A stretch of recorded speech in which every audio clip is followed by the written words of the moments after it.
posibilidad, ng tagumpay o kabiguan, ng ligaya o lungkot. Kaya marapat lamang na tanggapin si Jesus bilang tagapagligtas at Panginoon.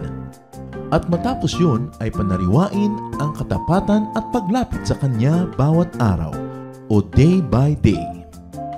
Ang day by day ay naglalayong umalalay sa pang-araw-araw na pamumuhay. Narito po si Kuya Ed Lapis sa mensaheng pinamagatang A Time for Us, Ecclesiastes 3.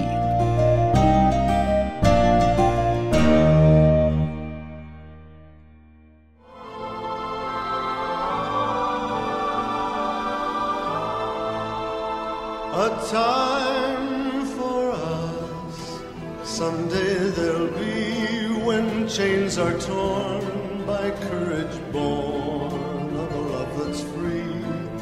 A time when dreams so long denied can flourish as we unveil the love we now must hide. Awit ng pag-ibig, A Time for Us, isa pong magandang tema dahil sa Romeo and Juliet, the time was against the lovers. So sabi nila, we must hide this love now. It's not a time for us. And hopefully, a time for us will happen. Isang realidad tungkol sa panahon.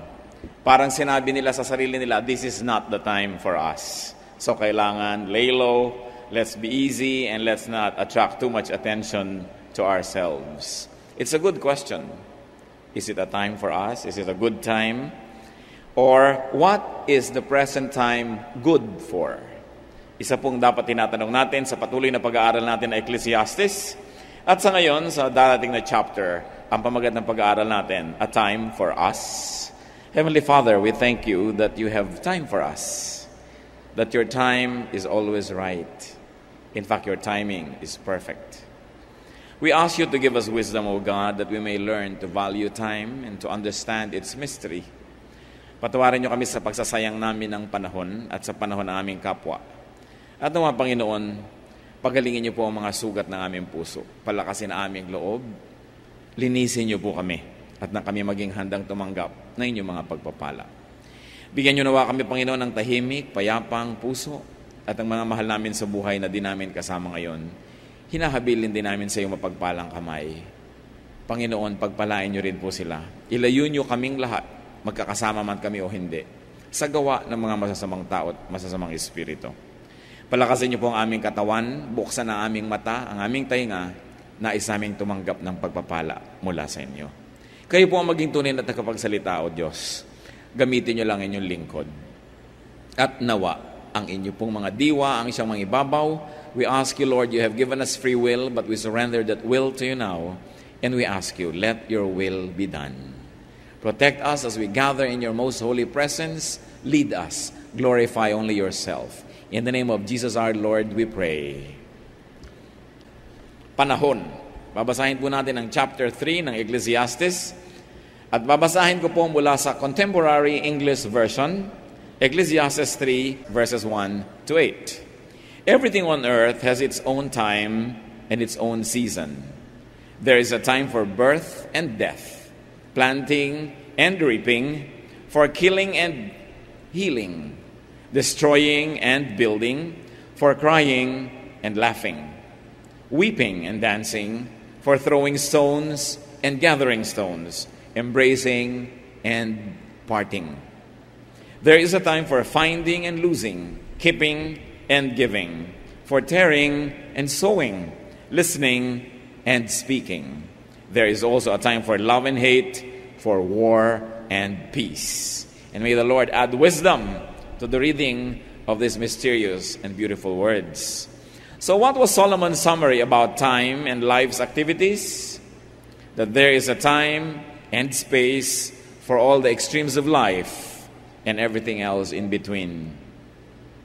Inisa-isa po ni Solomon yung mga dalawang pagkakalayong hangganan ng bawat bagay. May panahon daw na ipanganak, may panahong mamatay, may panahong umibig, may panahong makidigma, may panahong bumuo, may panahong sumira. So yung mga magkabilang dulo, may panahon, therefore may panahon sa lahat ng mga nasa gitna nila. All the shades of meaning in between such extremes. That a person is wise when he times his activities well. Kung may tamang panahon para sa lahat ng tamang bagay, ang matalinong tao ay yung gumagawa lang ng tamang bagay sa tamang oras. O kaya ay itinatama ang oras ng maging mga tamang dapat gawin. A person is wise when he moves according to time or according to the times. When he flows with time and not contradicts it. When he benefits from time and timing and is not punished by it. A person is wise when he does not miss good timing and when he does not waste time. And a person is wise when he will not be surprised by life's twists and turns, by reversals, by changes. Kung sa simula pa lang ng buhay ay ating dinidibdib na may oras ang lahat ng bagay, hindi tayo magugulat na iba-ibang bagay ang dumarating sa iba't ibang panahon.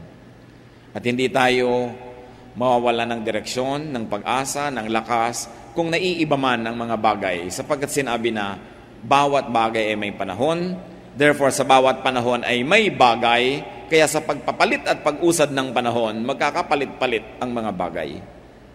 Ang dapat lang, handa ang tao na maunawaan ito. Na tayo ay umagos kasabay ng paglakad ng panahon at hindi natin ito salungatin tulad ng isang taong lumalangoy laban sa agos. Kundi tayo ay sumasakay sa takbo ng panahon. Because no condition is permanent. Yan ang isang conclusion. May time daw to be born, may time to die, so yung physical life is not permanent. May time to love, may time to hate, so even love is not permanent, and even hatred is not permanent. Time and life shuttle between extremes. Mula sa pinakamadilim na gabi hanggang sa pinakamaliwanag na tanghaling tapat. Mula sa mga pinakamaiinit na klima hanggang pinakamalalamig na klima sa iisang lugar. Mula sa mga pinakatuyong mga panahon hanggang pinakabasang-basa sa ulan ng lupa, ang lahat ay nangyayari. So enjoy the moment. And if you cannot enjoy the moment, at least survive the moment. Kung meron pong nangyayari sa ating buhay, mga kapatid, ang dapat natin itatanong, enjoyable ba ito? Can I enjoy this? If I can, I will enjoy it. But if I cannot enjoy it, I should expect that it too will happen. Therefore, by God's help, I will survive it.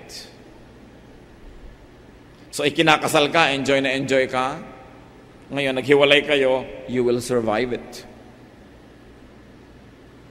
Sabi mo, kung hindi ko ma-enjoy ang isang bagay, palilipasin ko lang ito. Parang bagyo, kung hindi ako pwedeng lumabas ngayon dahil lumilipad ang mga bubong at natutumba ang mga puno, palilipasin ko lang ito.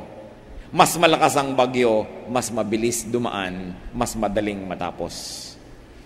Ano ang mga bagyo ng buhay nyo ngayon? Kung hindi nyo ma-enjoy, survive it. Because it will never be permanent. Walang permanenteng bagay. At maganda po sinasabi natin sa ating sarili, kung tayo nahihirapan, this too will pass. Lilipas din ito. At kung kayo naman ay masayang-masaya, bidang-bida, inyong-inyo ang buong mundo, sabihin nyo ring lilipas din ito. Hindi ako dapat mahibang, hindi ako dapat maging mayabang, hindi ako dapat maging self-centered, kasi lilipas din ito. Kukupas din ang aking ningning, maluluma din ang aking tropeo. Next year, may iba ng panalo, hindi na ako ang bida, matatapos din. Kahit kayo beauty queen, magiging di kayong former beauty queen. So, walang permanente. Yan ang nakatakda sa panahon. Ecclesiastes 3:9-11. What does the worker gain from his toil? I have seen the burden God has laid on men. He has made everything beautiful in its time. He has also set eternity in the hearts of men, yet they cannot fathom what God has done from beginning to end. Ano daw po ang napapala ng gumagawa? Wala naman. At isa daw napakabigat na pasanin ng tao na ibinigay ng Diyos. Ang Diyos ay isinali ang tao sa issue ng eternity. To go back to the verse 9, sinasabi dito ni Solomon, people gain nothing from their hard work. Of course, it's an exaggeration. You gain something. The Bible was written in an Eastern language where the beauty is in the exaggeration to drive home a point. Ang ibig sabihin, hindi naman kasing laki ng inaasahan mo ang magagawa at ibubunga ng malaki mo mga pagsisikap. Siyempre, may mapapala ka rin. Pero hindi ganun kalaki tulad ng iyong inaasahan. Tulad ng, kung lumalaki ang iyong kita, inaasahan mo ba na lalaki ang iyong gagastusin sa iyong sarili? Hindi lagi, dahil dadami ang hihingi. Dadami ang aasa. Dadami ang mga gagastahan din. Meron kang konting nadagdag sa sarili mo, pero hindi laging napunta yun sa iyo lahat. Kung inaasahan mo, nagaganda ang iyong buhay pagka ganito ang nangyari, hindi naman lagi. At yung mga taong hirap na hirap mag-rearrange ng bahay, ng cabinet, maglinis ng mga loob-loob ng mga kahon-kahon, actually maghapon ka na pagod. At the end of the day, wala naman talaga na bago dahil lahat naman ng laman ng bahay mo, nandun pa rin sa bahay mo, liba nila itinapon mo. Nagkaiba-iba lang ng lugar, nandun din. Kaya kahit anong gawin natin dito sa planeta, kuhanin mo man yung mga bato mula sa mga bundok, gawin mong bahay mo, wala ka naman talaga nadagdag sa planet dahil nandun pa rin yung bato, lumipat lang ng lugar. So kung akala natin nagiging magaling tayo talaga, kaya nating baguhin ang mga bagay-bagay, yan sinasabi ni Solomon, hindi, akala mo lang yun. Nothing, of course, means in terms of changing the world, you don't really accomplish much. The difficulty that is confronting man, according to Solomon, is this: that God makes everything beautiful, not in man's time, but in its time. That God made man part of eternity, part of what is eternal, but the problem is, man does not comprehend time. Man does not comprehend eternity. Man does not understand the connection between extremes in time. Nung hiningahan ng Diyos ng kanyang espiritu ang tao, isinali niya ang tao sa usapin ng kawalang hanggan. Napasali ang tao dito at ang tao may naging walang hanggan. Kaya mayroong buhay na walang hanggan. Ang problema lang, ang tao hindi niya lubos na inuunawa ang ibig sabihin ng walang hanggan sapagkat sobra siyang nakatutok doon sa pansandamantala, doon sa sandaling panahon at doon sa lalong-lalo na sa kasalukuyang panahon. Hindi niya nakikita na ang kasalukuyan ay bahagi lang ng isang napakahabang panahon. At maaaring ang kasalukuyan ay bunga ng nakaraan, o kaya ang kasalukuyan ay magiging magulang at mag-aanak ng darating pang mga mangyayari sa bukas. And man can find beauty in everything by placing it in time. By appreciating its function in time and in eternity. Anong ibig nating sabihin?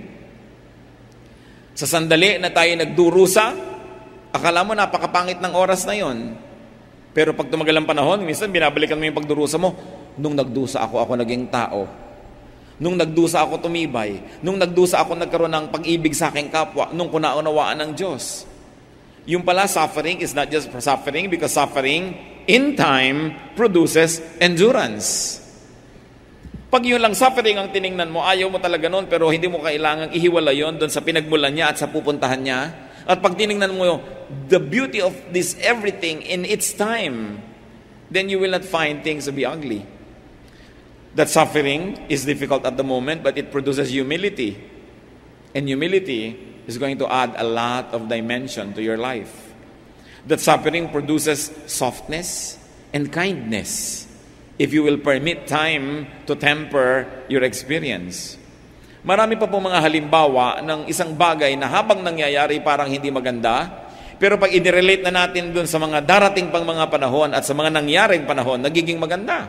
Halimbawa, merong sakit na dumating sa iyo, merong hirap, merong parusa, pero pag tiningnan mo, ay bunga ito ng mga kamalian ko noon at nagkakaroon ng balancing act ang Diyos, ang buhay, then you will know, well, it is right for me to suffer. I deserve this. At pag tayo naghihirap, yun pala, nag-aaral ka, review ka ng review, hirap na hirap ka, pero darating ang panahon, napapasa ka at pagkakaroon ka ng enjoyment na yung career, then sabi mo, tama, ang nagpapasa sa akin, yung paghihirap ko doon, ang pag-aaral. Ang nagbigay sa akin ng success, yung pagpipigil ko sa takot-takot na pag-ibig na kumakatok sa aking puso. Kahit walang nagte-text sa akin, mabuti pa ang kalendaryo, may date, ako wala. Pero yung pala, dahil doon, nakatapos ka agad, nag-succeed ka, so sasabihin mo, yung paghihirap ko na yan, eto ngayon yung bunga. If you're going to look at an incident only in its limited time, you will probably complain. But what did Solomon say? God makes everything beautiful in its time. May panahon yan ng pagbubunyag kung bakit siya maganda. Tulad ng bagyo.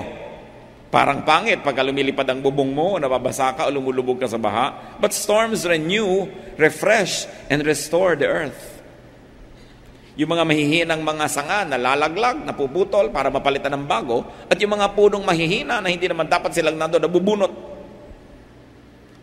At sa pagdating lang ng panahon, ilang linggo lang o buwan, may tumutubo ng bago doon na hindi sana makakatubo yun kung hindi nabunot yung dating nakatirang puno doon. So you say, well, in its time, even a storm can be nice. Loneliness can be beautiful because loneliness remembers what happiness forgets. Failure humbles, challenges, and redirects. And therefore, failure can lead to success. Even death can be painful, but it leads to rebirth. And you do not enter eternity unless you pass through the door of physical death. So ano ang pangit sa buhay? Wala. Kung titingnan mo siya sa relasyon niya sa buong paglakad ng panahon. The Lord made everything beautiful in its time. But for us to see beauty, we have to extend our gaze and to look beyond the here and now. At hindi mahirap gawin para sa ating mga tao yan, mga kapatid, dahil isinali tayo ng Diyos sa eternity. Eternity was written in our hearts. Eternity was breathed into us by the Spirit of God. And therefore, do not just be mortal because we are immortal. Do not just limit your gaze and your attention to what is here and now, but see what its effect will be in the future. Kaya yung mga taong naghihirap para magtanim ng maganda ay hindi nagdurusa yan, hindi yan nagrereklamo at hindi nasisiraan ang loob. Sapagkat alam niya, yung paghihirap sa pagtatanim, may kasunod yan na saya sa pag-ani. Pero yung nagsasaya sa pagtatanim ng masama, dapat din niyang isipin na darating ang ani ng masama. Sapagkat ang panahon ang nagpapantay-pantay sa ating lahat. Ang panahon ang nagbibigay sa lahat ng direksyon. And it is time that really puts all of us on the same plane. It's only a matter of time. Ecclesiastes 3:14-15. I know that everything God does will endure forever. Nothing can be added to it and nothing taken from it. God does it so that men will revere Him. Whatever is has already been, and what will be has been before. And God will call the past to account. Nakita po natin na paikot-ikot ang panahon, ang nagbalik ay bubuhayin muli. Ang mga nakaraan ay tutuusin muli. Kaya huwag niyo sasabihin na, ay, nakalusot na yung mali niya, sapagkat ibabalik ang panahon. Babalikan ang panahon ng Diyos. At ang lahat ng liko ay itutuwid. At ang lahat ng di tama ay itatama. God's works and God's creation are characterized by completeness, by permanence, by constancy, and by recurrence. At ano naman ang mangyayari? Bakit ganon? So man will revere God. Nilikha ng Diyos ang lahat ng bagay na wala nang pwedeng palitan, wala nang pwedeng baguhin, at ang tao ay huwag maging mayabang at huwag siyang lumabas sa pagpapala ng Diyos. So that man will stay in his relationship with God. And what is rebellion? Rebellion and disorder are defined as usurping legitimate authority or going out of one's place or orbit. No one creates. We can only recreate. No one creates. We can only rearrange. We can only reorder. What do we mean? Ano pang maidadagdag yung note sa do, re, mi, fa, sol, la, ti? Halos ang lahat ng Western music na kinumpose, at marami ring Eastern music, paikot-ikot lang doon. Can you imagine how many songs you can create of do, re, mi, fa, sol, la, ti? Yung tono lang na yun. Nakatungtong na doon lahat ng tono. Gaano karaming words ang pwede nating makreate sa A, B, C, D, E, F, G up to Z? Ilang letters lang yan? 26 letters ba yan sa alphabet? Ilang words ang magagawa natin? Ilalagay mo yung A, susundan mo ng B, tapos lalagyan mo ng C, lalagyan mo ng O, ibang word na yon. O ang unahin mo, lagyan mo ng N, lagyan mo ng LY, ibang word na yon. Pero may invento ka bagong letra. Bukod dun sa nilikha na ng Diyos para sa iba't ibang mga kultura at wika. Meron pa ba tayong kulay na maiimbento bukod dun sa laman ng basic color chart na ang lahat ay nasa gitna na nun, all the shades of color? May invento pa ba tayong bagong shape bukod sa bilog, triangle, rectangle, lahat-lahat ng yan? So kaya lang nagkakaroon ng mga bagong imbensyon, lalagay mo yung bilog dito, lalagay mo yung triangle doon, iniiba-iba mo lang ang kombinasyon. Pero wala ka naman talagang iniimbento. You don't create, you only recreate and rearrange. At yung mga taong tinatawag na creative, hindi talaga sila nagkikreate. Wala ka makikreate na bago. Kahit yung mga bagong recipe, nanggaling lang yun sa mga dati ng mga sangkap, iniba lang ang timpla at proportion. Kahit yung mo, bagong mga pabango, bagong chemicals, nando na yung mga chemicals na yun, pinag-iba-iba lang ang sangkap at dami nito, konti nun, ininitan, nilamigan, ganun lang yun. Pero ang lahat ay nando na. Sapagkat ang nilikha ng Diyos ang buhay, nang nilikha ng Diyos ang mundo, on the seventh day He rested because His work was finished. Nagawa na lahat.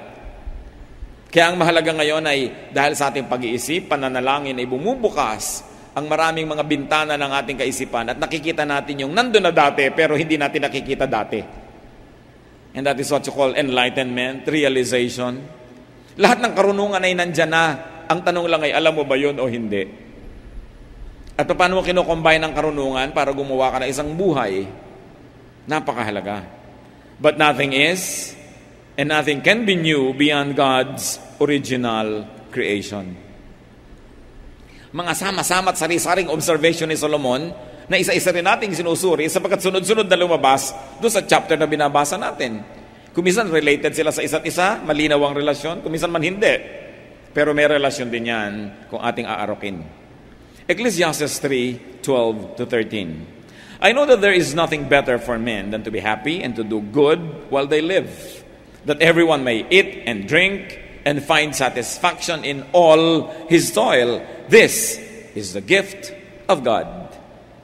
So matapos siya magreklamo na marami daw hirap na inilagay ang Diyos sa tao, hindi maunawa ng tao yung pangkawalang hanggan, marami siyang hindi mauunawaan, pero sabi niya, pero may mga madali ring maunawa. Sabi ganon. Ito ang dapat gawin. That man should react to and live with such reality by striving to be happy and to do good within the system. Yan ang ibinigay, itinakda ng Diyos. Ito na ang rule ng chemistry, ito na ang rule ng physics, ito na ang law of biology, ito na ang law of the movements of the planets. Masterin mo na lang, sumakay ka na lang, and learn to live with it and be happy. And from working within the premises of God's wisdom, man gets food and drink, fruit and satisfaction. There are many ways to say that. Yung sinabi dito na, sabi niya, I know that there is nothing better for men than to be happy and do good while they live, that everyone may eat and drink and find satisfaction in all his toil. One way to read that is this, that a man works to earn what can satisfy him. So kung naguguluhan kayo sa buhay at di nyo maunawa, huwag nyo na munang unawain, may panahon din ang pagkakaunawa niyan. Magtrabaho na lang kayo, kumita kayo, at meron kayong kainin. Then nagkakaroon ng katuturan ng inyong buhay. Another way to read it is that a man should find satisfaction at work and by working. Na kung tayo ay naghahanap ng kahulugan ng buhay, ang una nating paghanapan niyan ay ang ating trabaho, ang ating paghahanap buhay, ang ating pagsisikap. Sapagkat itinakda ng Diyos na meron tayong kasiyahan na matatamo mula sa pagtatrabaho. Na ang trabaho ay hindi pahirap, ang trabaho ay pinagmumulan ng kasiyahan sa buhay. So dapat kang humanap ng trabaho magbibigay ng kasiyahan sa iyo. Huwag ka lang maghanap buhay na kahit na hindi ka na natutuwa at inis na inis ka sa ginagawa mo, gumawa ka ng paraang makalayas dyan at ikaw ay makalaya at nang sa ganon, hindi ka laging nagre-reklamo pagpapasok ka na. That a man should do the work that brings him satisfaction in its fruit and its process. Yan kuminsan ang dilema ng maraming kabataan. Ano kayang pag-aaralan ko? Ano kaya ang magiging trabaho ko dahil sa pag-aaralan ko? Huwag lang kayong mag-enroll sa isang kurso dahil maiksi ang pila pag registration. O kaya malaki yung quota at tatanggapin kayo. O kaya yun yung may scholarship. Kailangan kasi hinahanda natin yung ating buhay na ang pupuntahan mo yung magugustuhan mo. Sapagkat buong buhay magtatrabaho ka. Paano kung ang trabaho mo ay di mo gusto?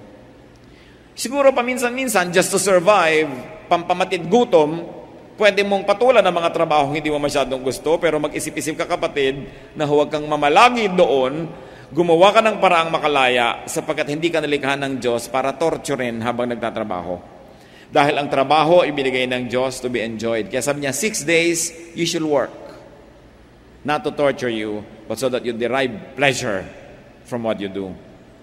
So one of the best ways to be wise with time, to be wise in spending time, is to spend it doing what you like to do, what you enjoy doing. Pagka ang malaking bahagi ng ating buhay ay nagugol sa paggawa ng di natin gustong ginagawa, nadaya tayo at hindi natin natamo ang kasiyahan na inilaan ng Diyos para sa bawat isa sa atin. Kaya pinag-uusapan natin ang time. What are you doing with your time? Are you enjoying your time? Hindi laging sinasabing malaki ang kinikita mo pero ang masarap, nag-enjoy ka sa ginagawa mo at buhay ka naman. Kasi kahit ang laki-laki ng kinikita mo pero nagdurusa ka, hirap na hirap ang iyong loob, hirap na hirap ang iyong katawan at maaga pa lang ay mamamatay ka na tuloy, it's not worth it. So do the work that produces and satisfies your needs. And after every work, you know, what God said, nung nagkikreate siya sa Genesis, sabi niya, it is good. And after God did this, He said, it is good. Kapag meron kang ginawa na tingnan mo, pagkatapos mong ginawa, sabi mo, it is good. Hindi yung gusto mong ibalibag, itapon at gusto mong takpan dahil hindi mo siya ipinagmamalaki, hindi ka natutuwa sa Kanya. Therefore, that is not the work that you should be doing. Remember, because of economic reality, sometimes we are compelled to do something we don't enjoy. But, always keep in your mind, babangon din ako, lalaya ako dito, hindi ko tatanggapin itong ayaw ko na ito all my life. Iisa lang ang buhay dito sa mundo na ipinagkakaloob ng Diyos. Kahit sabihin mo pang may buhay na walang hanggan pagkatapos, iisa pa rin ang buhay dito. Hindi kayo dapat madaya. Hindi kayo dapat makulong sa isang buhay na ayaw naman ninyo. Kailangan tayong makalaya dyan. Sapagkat sayang ang panahon na nagugugol sa pagdurusa sa halip na sa kasiyahan. Paminsan-minsan nagdurusa tayo para gumawa ng tama, nagsasakripisyo tayo, pero dahil may magandang bunga yun in the end. Pero yung buhay na sinayang, dahil hindi na gumawa ng paraan, anong hinihintay na kagandahan nun? Ecclesiastes 3:16-17, and I saw something else under the sun. In the place of judgment, wickedness was there. In the place of justice, wickedness was there. I thought in my heart, God will bring to judgment both the righteous and the wicked. For there will be a time for every activity, a time for every deed. Kaya yung mga nakukulong sa wikang Ingles, sinasabi nila, I've done my time. Ibig sabihin, nakulong na ako, pinagdusahan ko na yung ginawa ko.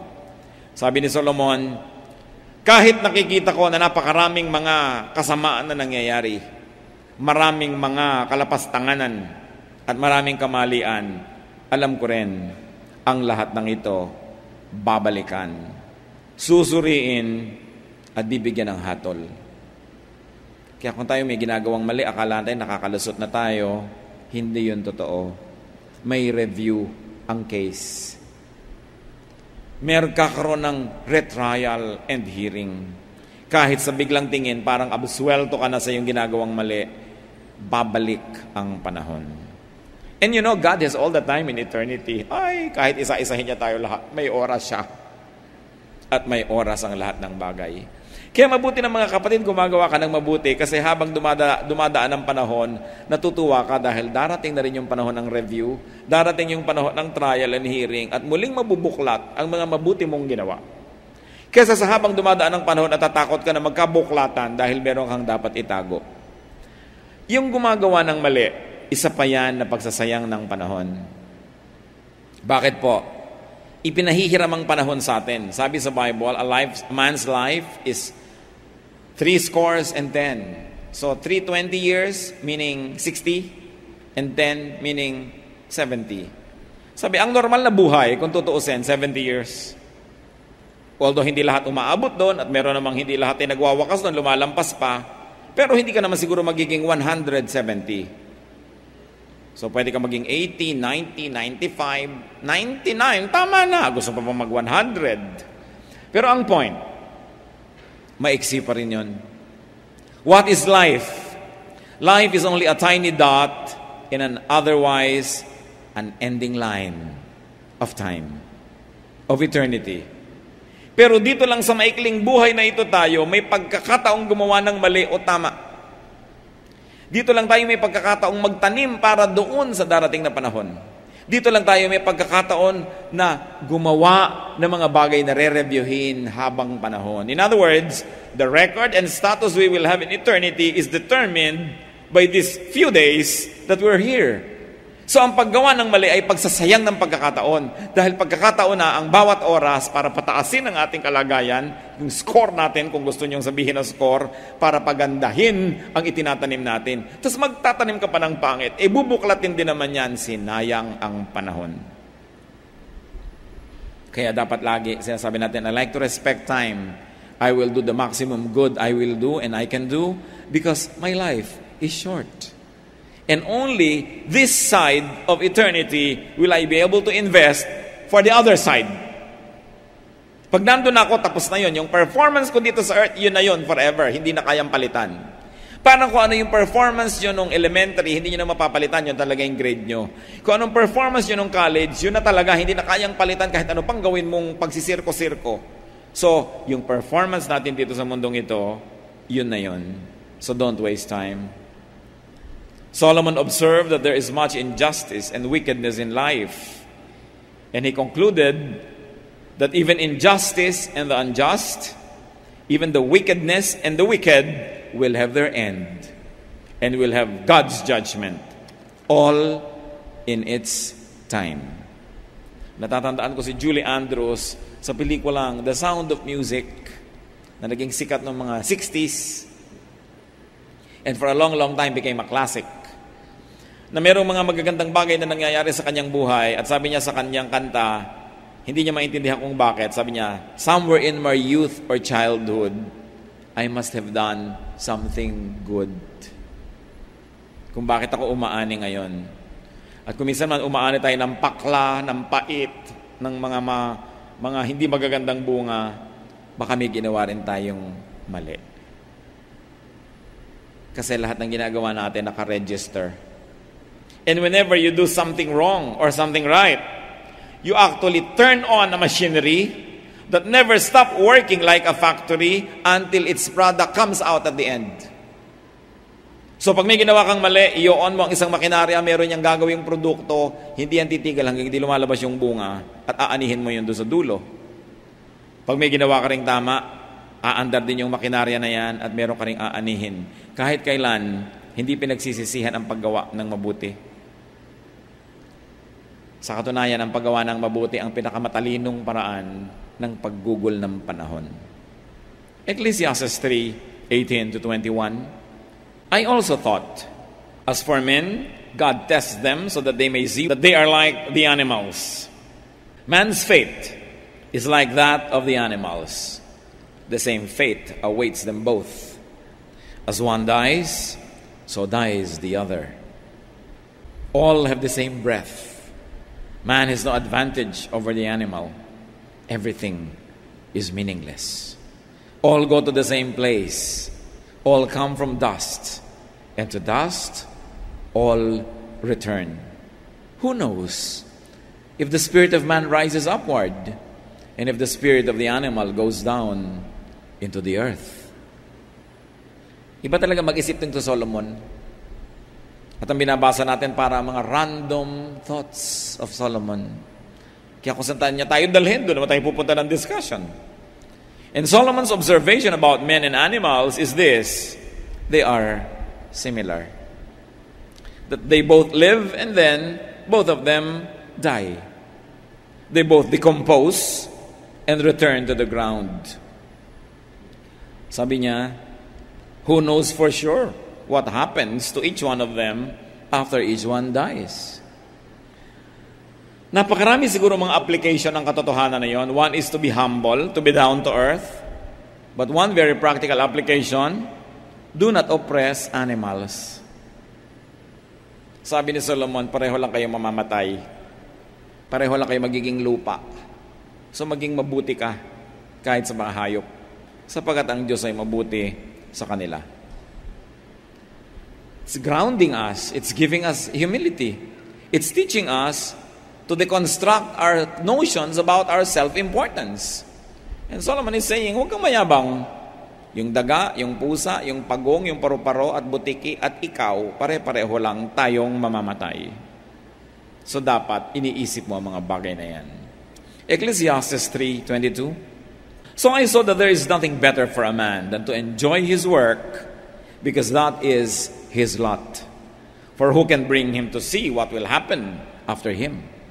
Pabalik-balik po si Solomon na sinasabi, konting bagay lang mahalaga at isa dyan, mag-enjoy ka sa iyong ginagawa. Solomon's conclusion about life, and for our discussion now, a man should enjoy his work. A man should enjoy his present. A man should enjoy his time because he does not know what is ahead. Ang lahat ng malalasap niyong kasiyahan, lasapin niyo na. Huwag niyong tagalan ng tagalan. Huwag niyong tikisin ang inyong sarili dahil hindi niyo alam kung buhay pa tayo bukas. Yung mga iba, sobrang pagtitiis sa sarili. Sabi, hindi bali, babawi din ako. Eh, yung pala, gumraduate ng bigla. Hindi na nakabawi. Dapat, lagi ko nga pong sinasabi, bawat oras may bakasyon ka na ilang minuto. Bawat araw, meron kang bakasyon na ilang oras. At bawat linggo, may bakasyon ka malang na isang araw. Bawat buwan, may bakasyon kang ilang mga araw. Bawat taon, ilang linggo na bakasyon. At kung dumating yung grand vacation mo and enjoyment na 3 buwan na sunod-sunod, salamat. Pero hindi man yung dumating, hindi ka na nalugi. Bawat araw, regalo ng Diyos. At hindi obligasyon ng Diyos na bukas, bigyan ka na naman niya ng isang araw. So habang inireregalo ng Diyos, lasapin natin sapagkat mabuti ang Diyos. At ganon din yon mga kapatid, payagan natin ang ating kapwa na lasapin din niya ang sarap ng isang araw, ng isang linggo, ng isang buwan. Lalong-lalo yung mga taong nasa ilalim ng ating kapangyarihan o influensya, let's allow them, let's permit them, let's enable them to enjoy life and to enjoy work. Sapagkat ang buhay, hindi natin alam kung kailan binabawi. Ang mahalaga, pag binawi na, hindi ka nagsisisi. Hindi ka puro unfinished business. James 4:13-16. Now listen, you who say, today or tomorrow we will go to this or that city, spend a year there, carry on business, and make money. Why? You do not even know what will happen tomorrow. What is your life? You are a mist that appears for a little while and then vanishes. Instead, you ought to say, if it is the Lord's will, we will live and do this and that. As it is, you boast and brag. All such boasting is evil. Kayabangan pala yun, yung magplano ka. At the end of the year, magka-grand vacation tayo. Yabang, hawak mo ba yung end of the year? So, ang sinasabi natin, kung loloobin ng Diyos at buhay pa tayo, at papayagan niya tayo, yun ang gagawin natin.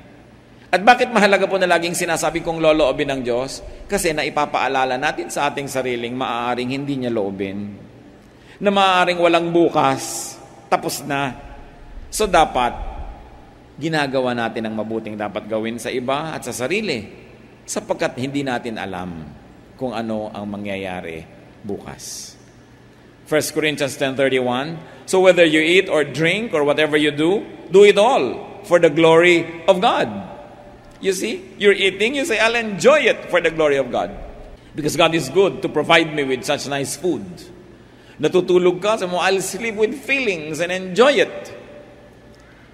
Bakit po mali ang buhay ng maraming tao? Sa oras ng tulog, hindi natutulog. Kaya sa oras ng gising, dun aantok-antok. Baligtad ang panahon.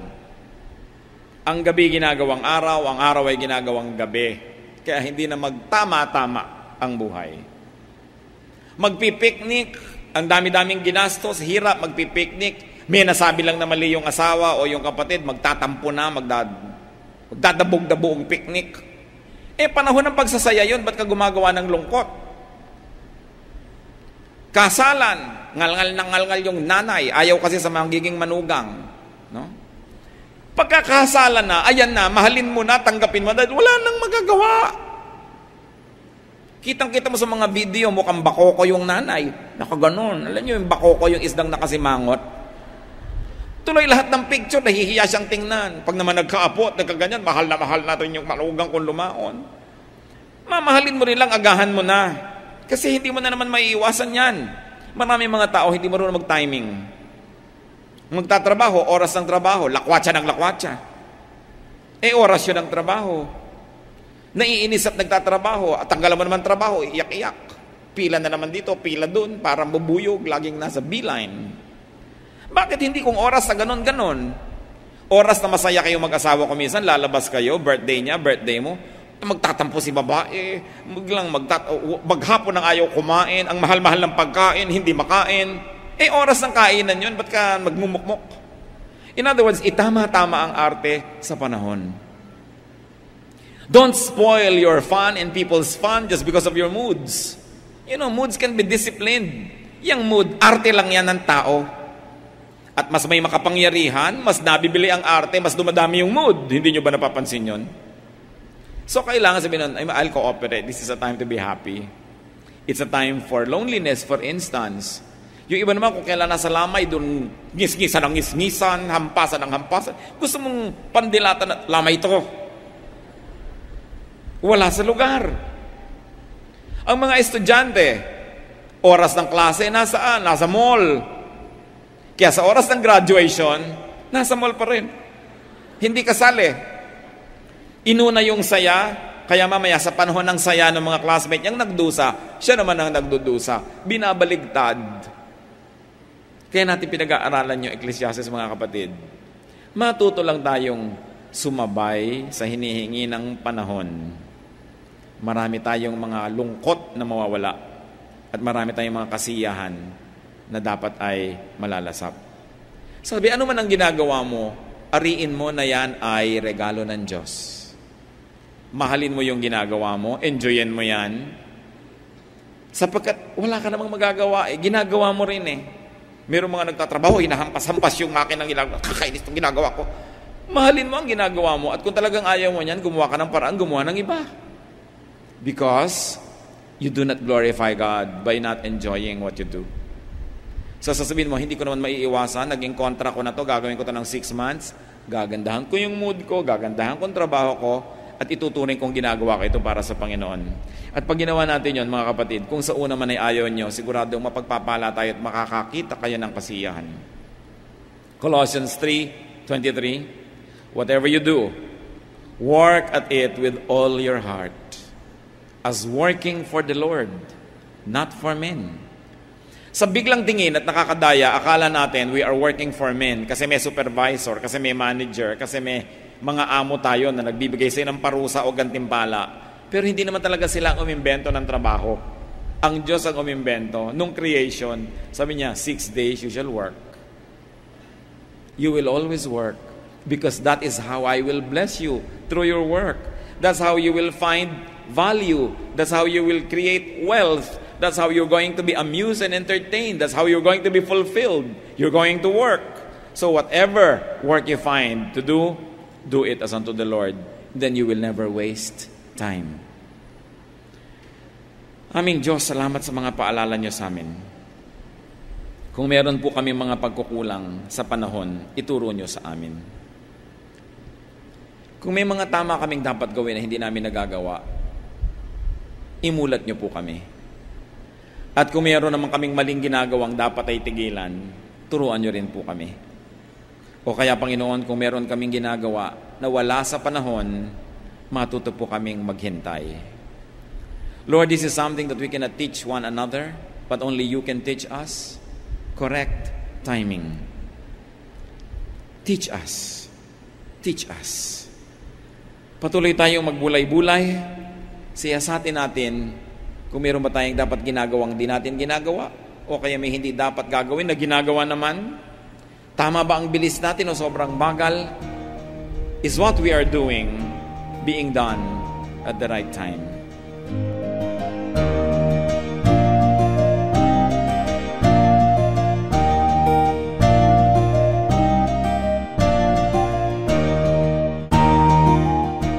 Ang katatapos pong mensahe ni Kuya Ed Lapiz ay pinamagatang A Time for Us, Ecclesiastes 3.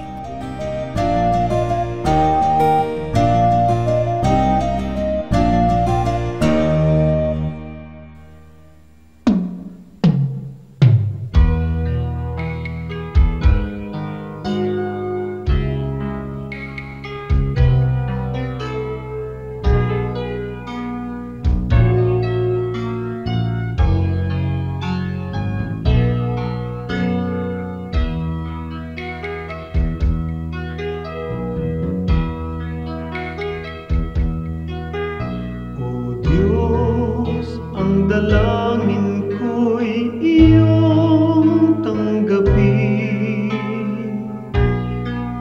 na maging karapat-dapat sa iyong paningin.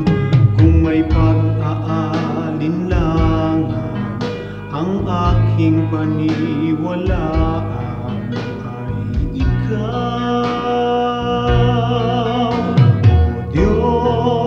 Ang kailangan ko'y iba yung lakas upang di ko natahakin ligaw na landas sa pagpaparot parito. Sa ulat bagyo'y hindi magbabago.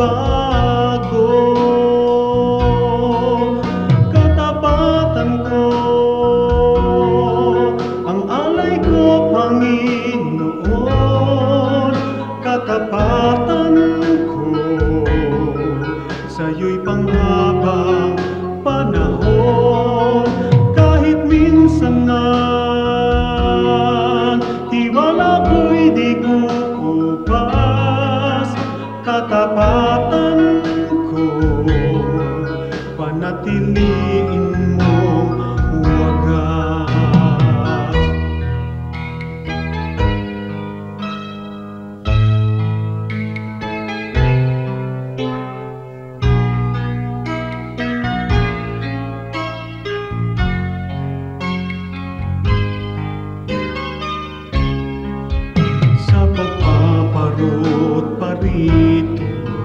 Sa ulat bagyo'y hindi magbabago.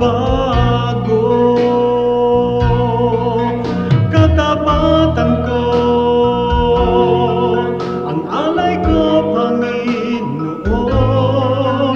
Katapatan ko sa'yo'y panghabang panahon. Kahit minsan na tiwala ko'y di kukupas, katapatan ko panatiliin mong wagas.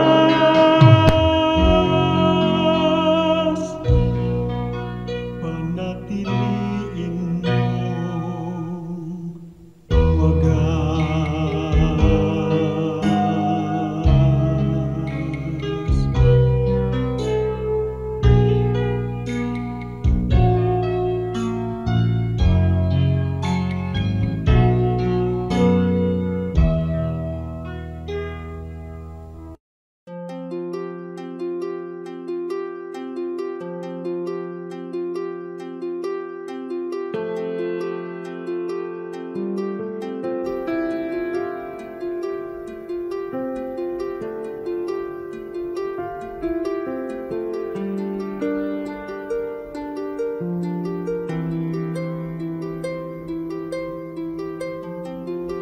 Panginoon, ang sabi niyo sa akin, lumapit lang sa inyo. Ibig ko'y diringgin, pasanin ay aalisin. Lahat ng kabigatan ng isip at katawan, ilalagak ko na sa inyong kanlungan. Nais kong madama haplos ng iyong kamay, paghakot sa damdamin, sinisiklot ng buhay. Nais kong madama init ng iyong yakap. Sa sandaling ito, hanap ko ay pagliyab.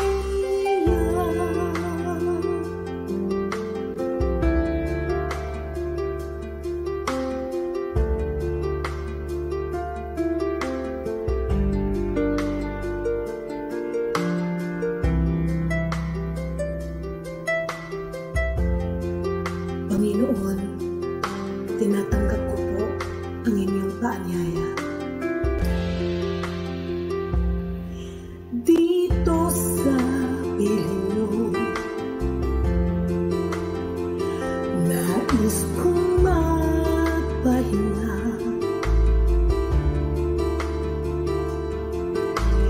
Ang pagod kong puso naghahanap ng ligaya. Napatan ng lunas, bigyan ng pag-asa. Nais kong madama haplos ng iyong kamay, paghakot sa damdamin, sinisiklot ng buhay.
nagagalit at ituro mo sa aking buhay paano umibig sa aking kaaway. Kahinahunan, kahinahunan, kahinahunan yung ibigay. Kahinahunan, kahinahunan, bunga ng Espiritong buhay. Kahinahunan, kahinahunan, kahinahunan yung ibigay. Kahinahunan, kahinahunan, bunga ng Espiritong buhay. Bigyan mo ako ng pusong napaaawat, nagpapatawad, upang di ako mapaaway. Hinahon ng puso'y aking kaagapay. Kahinahunan, kahinahunan, kahinahunan yung ibigay. Kahinahunan, kahinahunan, bunga ng Espiritong buhay. Kahinahunan, kahinahunan, kahinahunan yung ibigay. Kahinahunan, kahinahunan, bunga ng Espiritong buhay.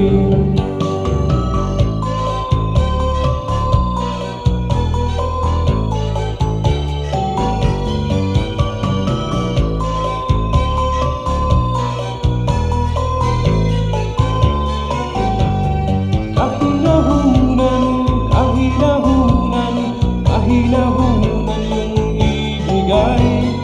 Kahinahunan, kahinahunan, bunga ng Espiritong buhay.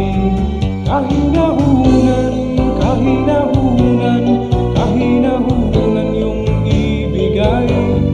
Kahinahunan, kahinahunan, bunga ng Espiritong buhay. Kahinahunan, kahinahunan, kahinahunan yung ibigay. Kahinahunan, kahinahunan, bunga ng Espiritong buhay. Bunga ng Espiritong buhay. Bunga ng Espiritong buhay. Bunga ng Espiritong buhay.